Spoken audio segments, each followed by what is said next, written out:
Welcome back to Sports Talk with Jordan. I'm here with Jacob, and today we're going to be talking about our 2021 and 2022 season record predictions.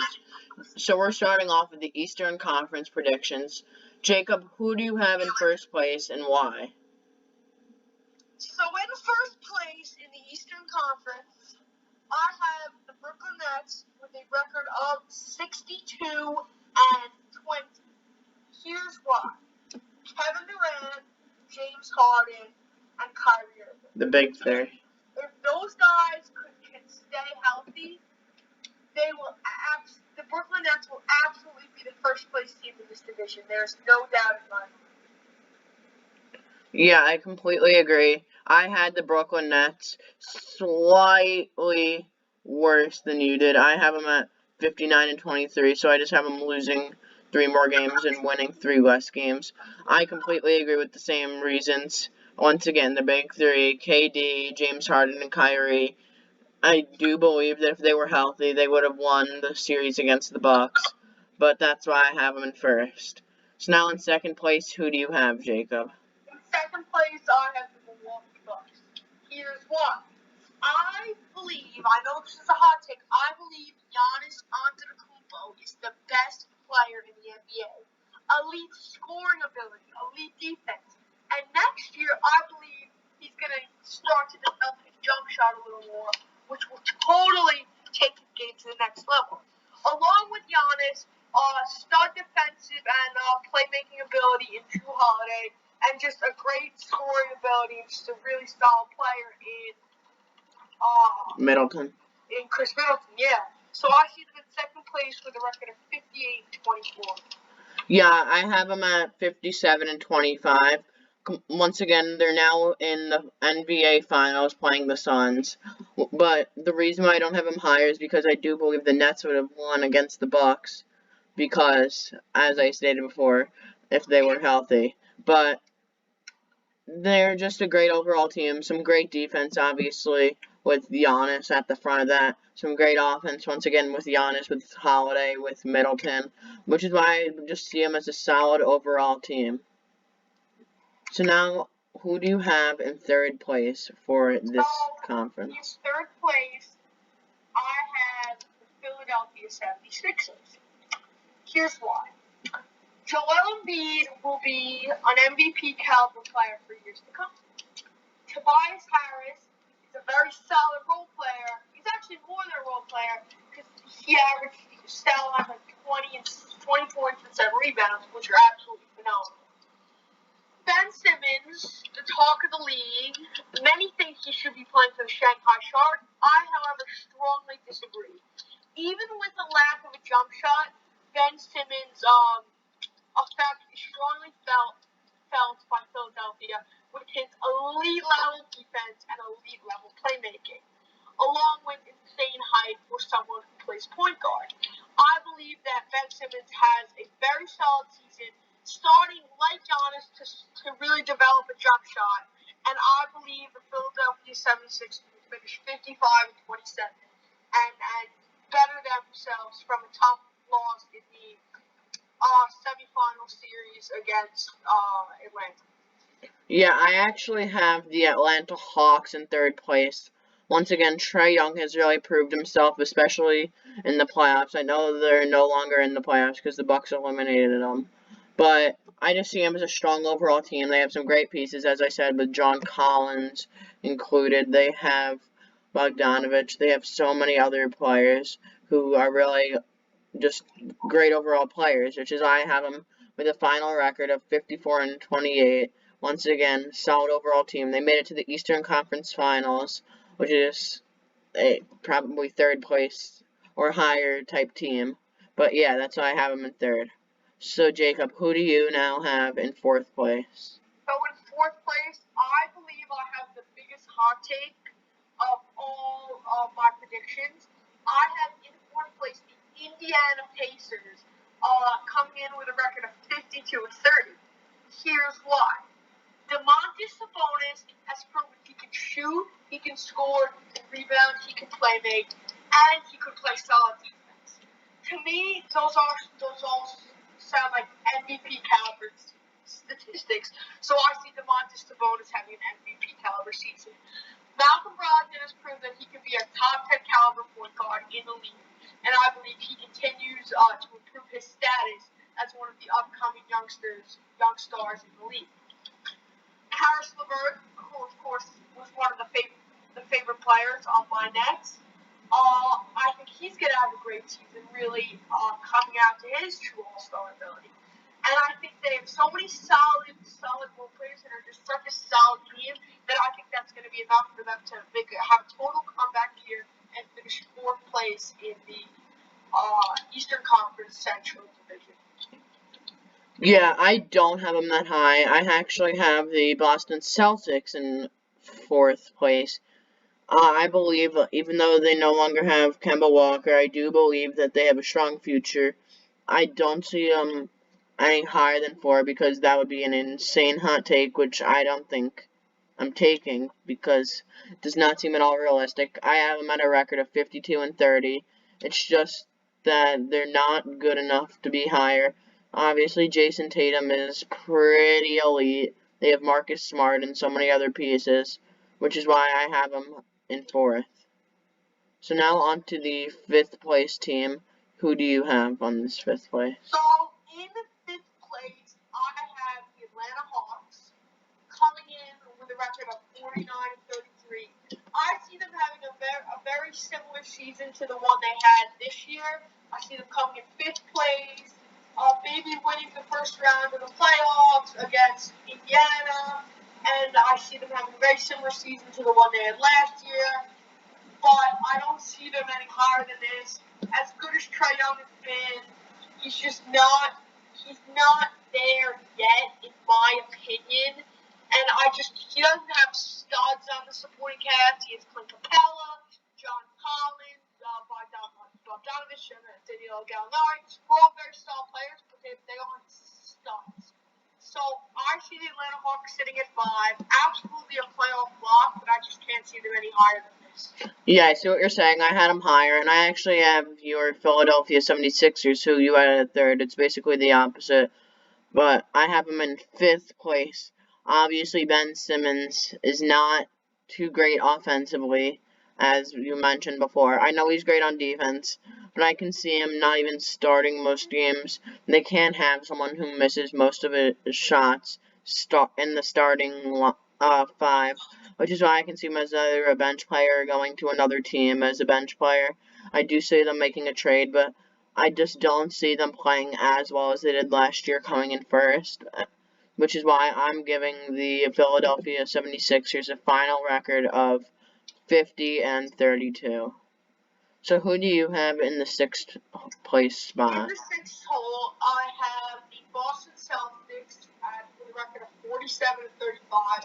And I know the Celtics at 6 isn't really a hot take. I think that's pretty solid prediction, pretty average. I actually see an MVP caliber season not out of Jason Tatum, but out of Jaylen Brown. Here's why. Jaylen Brown has proved to be an elite defender, and his field goal percentage is through the roof in this last season before he got hurt.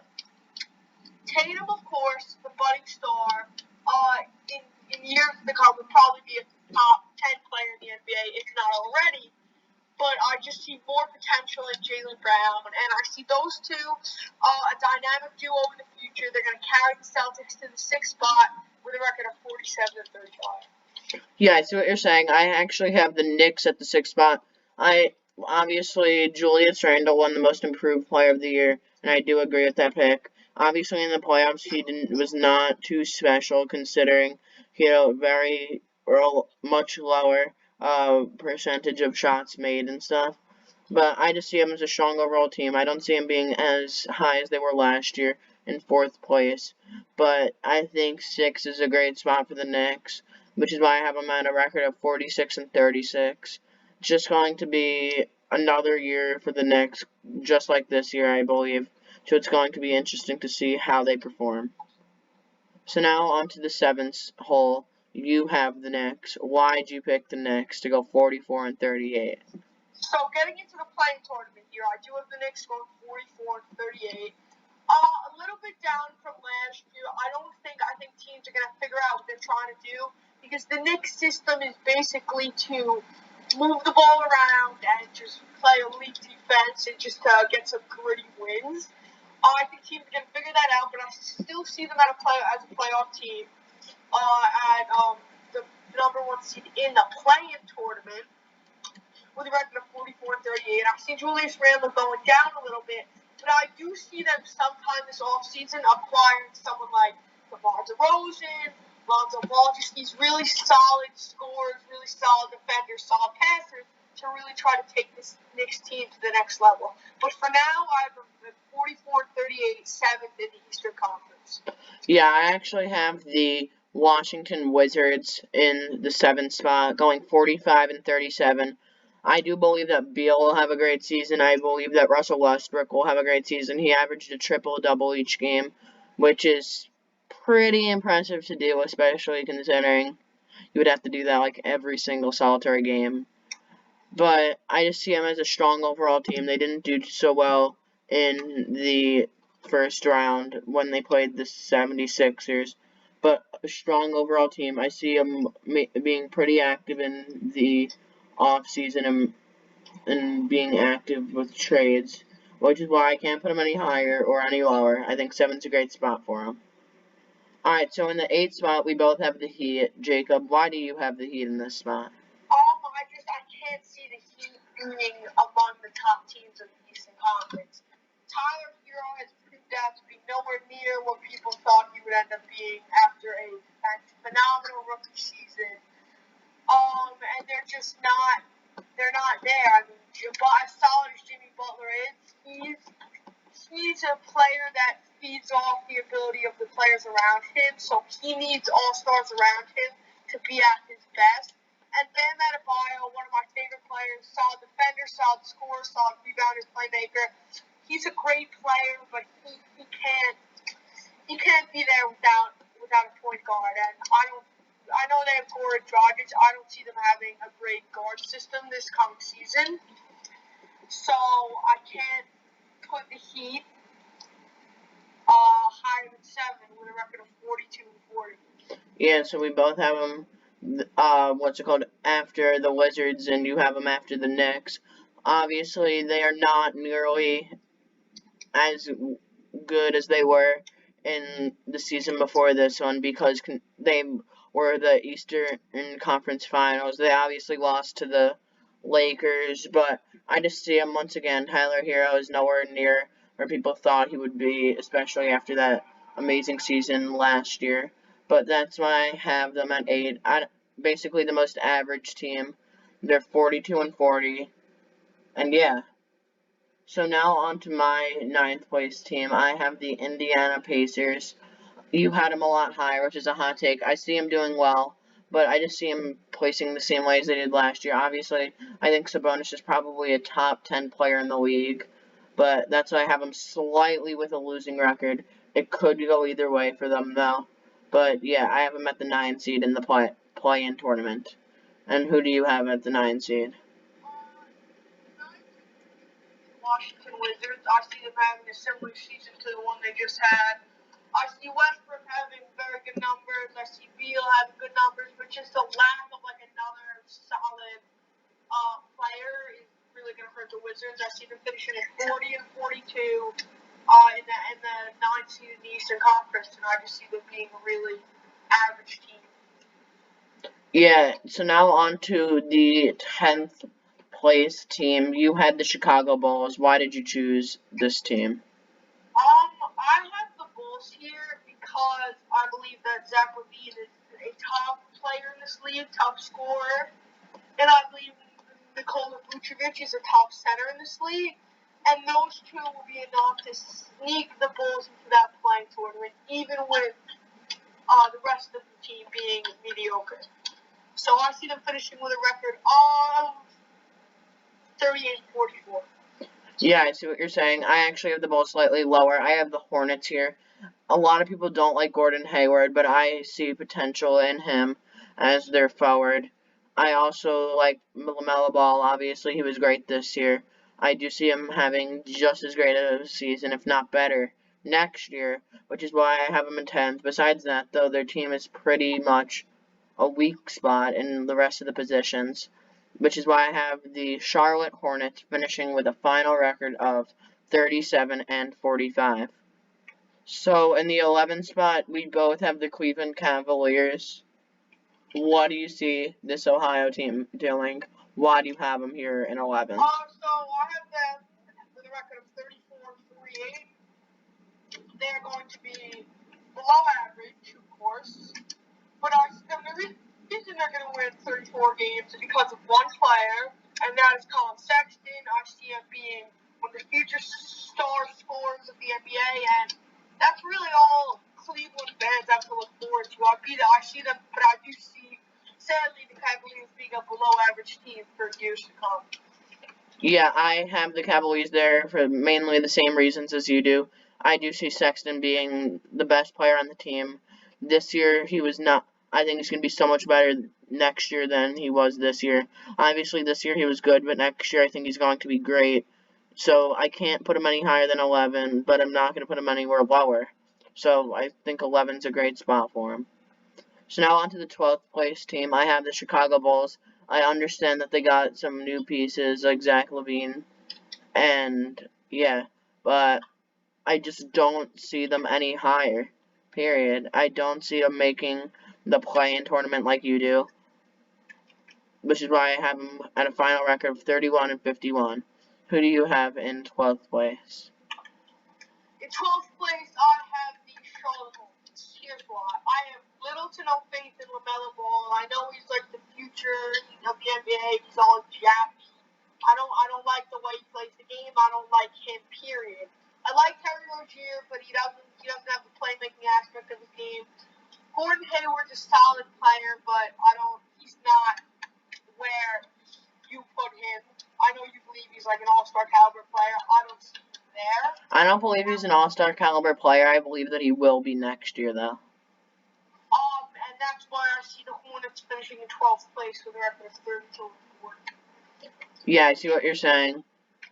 But now on to the 13th place team. We have both the Toronto Raptors. I see them trading away a lot of their team, kind of in a whole rebuilding process. What about you? Where do you see this Canada team? I see them. I agree with you. I think they're going to start a rebuild. I don't see them going places. I see them in the 13th spot, 29-53. They're going to be like last year, but worse. They're going to trade away Kyle Lowry. They're going to see what they can do with Ben Siakam, and they're not going to be there for a while. So I see them finishing 13th with a record of 29-53. Yeah, I completely agree. Once again, selling a lot of the team, trading it away, just a rebuild process. So in 14th place, you have the Orlando Magic. Why'd you choose them for the second to last spot in the conference? I have the Orlando Magic with a record of 24-15 because they simply have no one. They have no one to play with. They just have no good players, and I just don't like how this team is looking. I don't think they're going to be good for a long, long time. Yeah, I actually had the Pistons. Obviously, both did not do well. You have it the same as last year, where the Orlando Magic are in 14th. I have them last, actually. But I have the Pistons here. I do, because they have the first pick from the lottery. I see them getting the first, a great player to come. I just see them slightly over the Magic. Not a bright future, obviously. And why do you have the Pistons in 15th? They simply have no one to work with. They just have no. I know they're practically a lock for Cade Cunningham, but they have no one. And I see them finishing 19-63. Yeah, simple as that. Yeah, I have the Magic right below where you do. Once again, zero confidence in this team. That's why I have them in last. You have them in second to last. But yeah, just nothing to look forward to with this Orlando team. And we're going to be doing the Western Conference in the part 2 to this video, so make sure to stay tuned. And yeah, thanks for watching. There's a Shohei Ohtani video coming out on Saturday, so make sure to stay tuned. Bye.